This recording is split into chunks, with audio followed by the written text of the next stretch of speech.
Welcome to the cloud covered skies of Seattle. Even though it's the sunniest it's been since I've gotten out here, my name is Andreas, and if you're new here, that's really cool, welcome.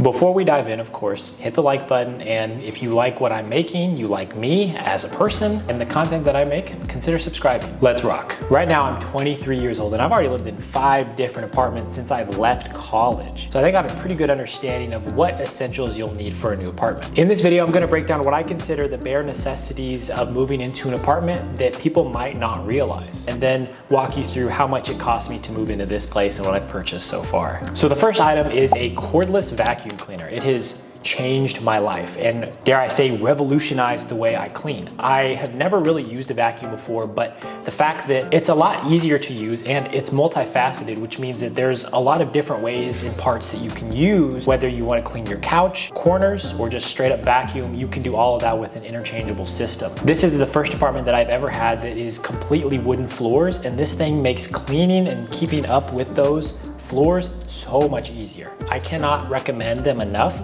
The one that I have is called This on Amazon, which is a wildly keyword consumer facing title, but it's called a Zoker vacuum. Really just Google cordless vacuum on Amazon and you will find a plethora of really great options. I'd also add as a complimentary item to a vacuum is a Swiffer mop. I've had them for the past 2 apartments that I've lived in. And while it might seem like a no-brainer, if you don't have one, again, it's something that will change the way you clean and live in your apartment. And the second item is a storage shelf. And what's so great about having one of these things is that you can have a variety of different items on it. You can have books, you can have plants, you can have camera equipment, which is mainly what I have on there, but I also have just a variety of random things. It is such a great addition to having a desk or a desk area because you can have everything right next to where you're at. Mine is right next to me, and I put things there sometimes and I forget that they're even there, but it looks so good. Even though it has so many things on it, there's not a lot of things you could buy for an apartment that look good having a bunch of things on it. This is an exception. I originally found this through watching somebody else's apartment tour. They had it, they didn't even really mention it, but I just thought it stood out so much. I Googled and Googled until I found it, and I eventually ended up on what I thought was the exact same one on Home Depot. And the third item right here are plants. While I don't consider you getting live plants unless you have the time to take care of them, because the more you get, the harder it is to take care of them in general, I think that fake plants do just as well. In fact, these birds of paradise back here and some other additional shrubbery and succulents that I have around my place are all fake. In fact, I've only ever had one real plant, and it was a succulent, which you don't really have to take care of. But overall, it just really enhances where you're living. And, you know, as the old saying goes, your setting motivates action. And I found that having plants in my apartment is a really cheap way to keep me motivated and continue to do all of the things that I do at my desk and in my apartment, and keeps me off of the couch. And finally, it brings me to my second to last item, which is a desk. I have 2 desks. Now, one I won't show you because it's in it's in a room that I will talk about in a later video, but I actually have 2 desks, and here are some things that I would look for in getting a desk or your first desk if you do like to have an at-home desk that you might use if you're working remote or just for whatever, gaming, making videos, staying not motivated but busy. Number 1 is I would get a desk that rises. I have only ever had a desk that rises. I think that it is great for breaking up the monotony of sitting too long, which could again really hurt your back, but also there are really great benefits for standing. I don't know what they are. I might put them up on the screen. And while it might be, you know, more expensive than just a normal desk, I think it's worth the investment. And number 2, I would get one that is, I don't want to say really expensive, but get one that's going to last a while. Mine cost, well, we'll get to that later, but it wasn't cheap. And I actually got it at Office Depot. You don't have to go to some niche mom and pop shop that made custom tables. You can find a really quality rising desk at Office Depot, Home Depot. There's a variety of different places. Finally, the last item is the cheapest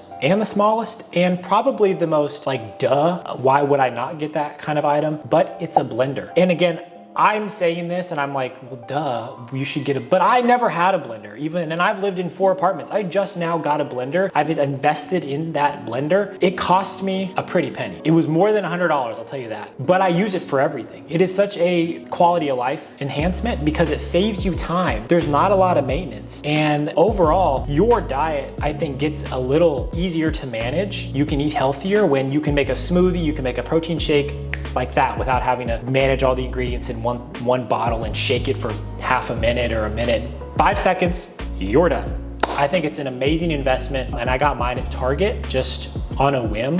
Picked out the one that I like the best, and that's it. There's really no specific one you should get. Okay, so let's talk about the purchases that I've made at this apartment. And the first items that we'll cover are the ones in my living room. It's not really a living room, but it's what you could, call it, I guess. This room would be the one that is a living room. And the first one is an accent chair. I've always kind of appreciated texts and designs on furniture.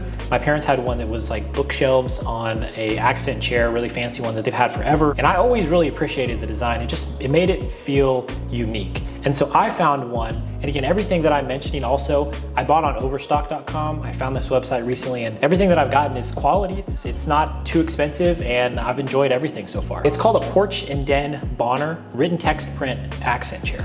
It is newspaper-esque, sort of the old Tribune looking newspaper type lettering, and it just all fits together really well. It adds a little bit of personality, more so than a plain colored accent chair. And that cost me $163. The second item, which is the only other item in my living room so far, is the futon, which is a convertible into a mattress futon, which is fantastic. I love that its versatility. That's one of the reasons that I bought it. And the futon, all in all, only cost me $350. And I love it. I've had no problems with it. It's comfortable enough. I lay down, take naps on it all the time. So on to the bedroom. I have only 3 items in my bedroom. I'm not a minimalist or a weirdo, which I guess they could be synonymous. Anyway, we're filling it out slowly. Is a dresser that I have, and that was $283. It was actually quite expensive compared to everything else that I bought, but it is something that is almost not negotiable. I mean, unless you have a massive closet that already has built-in shelves, you're really kind of stuck with having to buy one. And it's only 5 drawers, which now that I'm thinking about it, I don't really know why it was so expensive. It's probably a mistake on my part. And the last item, or 2 items that go together, is my bed and my bed frame. So I actually bought my mattress on this website as well. The last time I went to a store and they bamboozled me, I ended up walking out of that store with a mattress for $2,000. At the time, I didn't think it was that bad. It was just something that you have to invest in, but looking back, I really got screwed. I'm not an idiot either. That is so crazy. I paid $389 for this, so still a lot, but it's only 19% of the amount that I paid for my last mattress, which thankfully is the only thing we kept because it's just too expensive to get rid of after only 8 months of living in my previous apartment. And the last big purchase, big item in my apartment that I've purchased is, again, in this room over here that I am making a video for, and it's gonna be really exciting. I cannot wait to show you what's in there. It is another futon. This one is a little bit nicer, and it's again one that is multi-use. It's a futon, it's a pull-out mattress. It is like a couch that part of it can also be like a more reclined. It's weird. Anyway, that one was $226, so it was still really good compared to, I guess, if you went to a consignment shop or Ashley's Furniture or whatever. So for all those items I just listed, all my futon, my mattress, all of the furniture, $1,884. So not bad at all. Thanks for sticking around. I hope you learned something. If you've enjoyed what I've done so far, if you've enjoyed this video, if you just like me and the way I talk, consider subscribing. It really helps me out a lot, as well as hitting the like button and leaving a comment of what you liked about the video or what you want to see more of. And until then, I will see you guys later.